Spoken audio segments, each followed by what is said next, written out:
Ada yang lain dengan anak itu. Fata sudah kembali ke setelan pabrik nih guys, mode posesif tingkat dewa. Dan seperti biasa, Zara, si gadis Alferik yang katanya tegas dan berprinsip, sudah kembali lulu jadi mode penurut seperti kerbau dicucuk hidungnya. Gara-gara Zara merasa nggak tega melihat Fata kan sekarang ini sedang galau berat karena mikirin rencana perceraian kedua orang tuanya.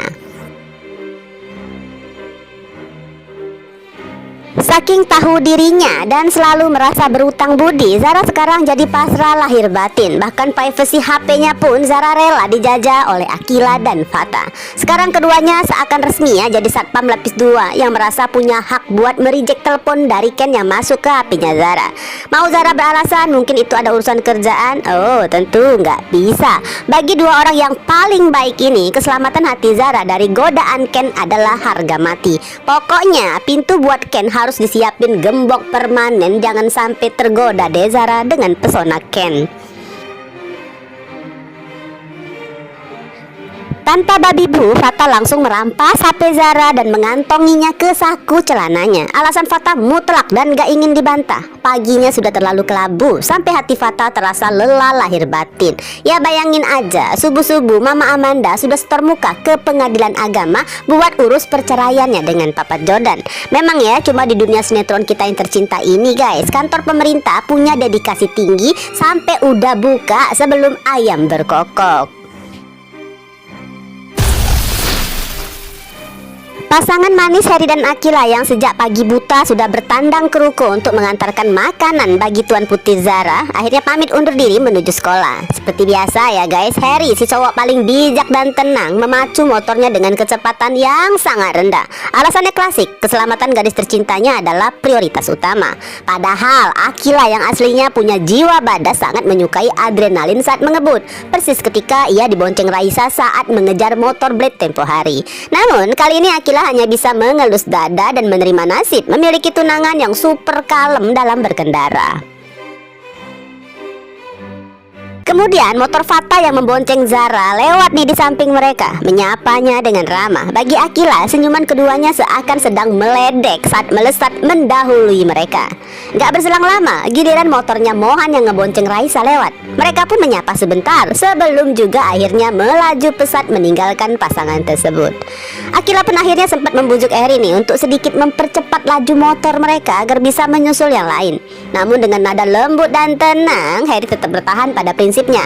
Yang penting sampai dengan aman, selamat, dan gak terlambat. Alhasil demi menghibur diri, Akila memberi julukan konyol untuk mereka berdua. Ya anggap aja mereka adalah siput yang berkelas. Di parkiran sekolah, motor Fata yang membonceng Zara tiba lebih dulu, disusul oleh motor Mohan yang membonceng Raisa. Begitu nyampe, Mohan segera menyapa kakak sepupu cantiknya. Ada rasa lega dan cukup bahagia di hati Mohan pagi itu melihat Fata dan Zara akhirnya berangkat bersama lagi. Ya meskipun status mereka berdua belum resmi berpacaran, walaupun ya Mohan juga tahu badai besar akan menguji hubungan mereka nantinya, seenggaknya Mohan juga tahu bahwa keduanya masih sangat saling mencintai. Nggak lama berselang, barulah muncul motor yang dikendarai oleh tunangan Akila. Karena usia Harry ini emang lebih dewasa, jadi Harry cenderung berkendara dengan sangat hati-hati dan pelan. Faktor usia kali, terlalu slow motion bagi Akila. Alhasil, Akila turun dari motor dengan emosi yang sedikit ditahan. Namun karena Akila nggak berani protes ke tunangan tercinta, Akila justru melampiaskan kekesalannya pada Fata. Kebetulan pagi itu kan wajah Fata memang tampak keruh, seolah memikul beban yang berat. Saat itu Akila berasumsi kalau Fata sedang bersiap untuk ngambek kepada Zara karena mungkin Fata cemburu pada Ken yang menelpon Zara pagi tadi. Akila sih pastinya nggak tahu bahwa isi kepala Fata jauh lebih semrawut dari sekedar urusan cemburunya pada Ken. Fata sedang sangat pusing memikirkan pertengkaran hebat kedua orang tuanya tadi. Fata pun merasa masalah pribadinya nggak perlu diumbar dong. Maka Fata hanya diam membisu menghadapi omelan Akila yang sebenarnya salah sasaran. Namun sikap diam Fata justru membuat suasana makin canggung. Ya meskipun sebenarnya baik Mohan, Raisa, dan Zara langsung paham bahwa Akila hanya sedang mencari kambing hitam hanya gara-gara karena kesel dibonceng terlalu pelan. Tanpa sepengetahuan siapapun di area parkiran, ternyata Angelica masih diam di mobilnya hanya untuk diam-diam mengawasi Akila. Karena bayang-bayang gadis ceria itu terus mencuri waktu istirahatnya semalaman. Jadi terdorong oleh keinginan kuat yang gak terbendung, pagi itu Angelica datang ke sekolahan hanya untuk diam-diam melihat Akila lagi. Angelica merasakan sesuatu yang berbeda dan sulit dijelaskan dalam dirinya terhadap Akila. Angelica mencengkeram kemudi mobilnya dengan erat. Matanya nggak bisa lepas dari sosok Akila yang sedang tertawa di kejauhan. Tawa itu yang biasanya terdengar begitu sederhana bagi orang lain, namun justru terasa seperti melodi yang mengusik ketenangan hati Angelica. Ada sesuatu yang lain dari anak itu, bisiknya lirih pada diri sendiri. Angelica menarik napas panjang, mencoba menenangkan debar jantungnya yang kian gak beraturan. Ada pertentangan batin yang hebat. Logikanya menyuruhnya untuk segera menyalakan mesin dan pergi sejauh mungkin. Namun perasaannya justru menahan kakinya agar enggak menginjak pedal gas mobil itu. Dari kejauhan, Akila dan yang lain yang sedang melangkah menuju pintu gedung sekolah. Tiba-tiba Akila menghentikan tawa dan gerakannya. Akila seakan merasakan sesuatu dan menoleh ke arah deretan mobil yang terparkir, tepat ke arah mobil Angelica yang kaca filmnya gelap. Angelica tersentak. Refleks deh, Angelica merunduk kepalanya sedikit, merasa seolah tatapan mata Akila bisa menembus kaca mobil dan menangkap basah dirinya yang sedang terobsesi dalam diam. Dunia seakan berhenti berputar selama beberapa detik. Hanya suara detak jantung Angelica yang berpacu dengan rasa takut dan rasa penasaran yang kian menjadi.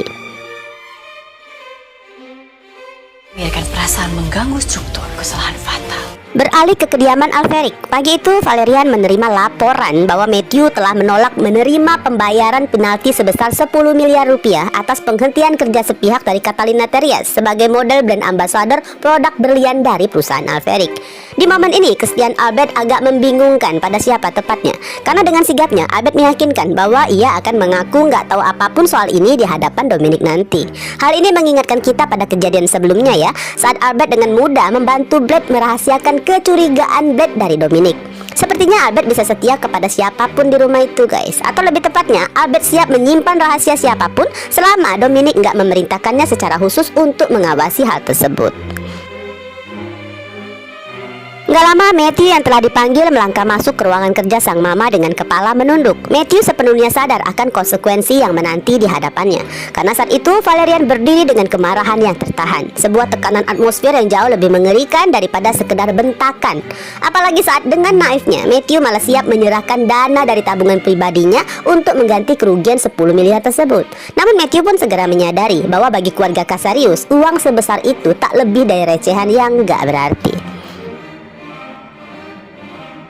Kemarahan Valerian berakar pada hal yang lebih fundamental, kelemahan hati Matthew. Sebagai keturunan keluarga Casarius, Matthew telah dididik untuk melihat hubungan hanya sebagai instrumen bisnis dan perluasan kekuasaan. Valerian menangkap sinyal berbahaya bahwa putra sulungnya telah jatuh cinta pada orang yang salah, Catalina Terias. Karena mereka semua tahu ya, sekarang ini keluarga Terias telah berdiri kokoh di pihak Alferic, musuh yang diam-diam ingin digulingkan oleh Oma Dominic. Bagi Valerian, membiarkan perasaan itu tumbuh sama aja dengan memelihara benih pengkhianatan terhadap keluarga. Namun di bawah tatapan tajam dan intimidasi dari sang mama, Matthew justru menemukan jawaban yang selama ini ia cari. Di saat Valerian mengutuk perasaan Matthew adalah sebagai kutukan, Matthew justru menyadari bahwa kegelisahan yang menyiksanya selama ini adalah konfirmasi nyata. Ia memang telah jatuh cinta pada Catalina. Kini Matthew terjepit di antara loyalitas darah dan tarikan nuraninya yang mulai ingin memberontak.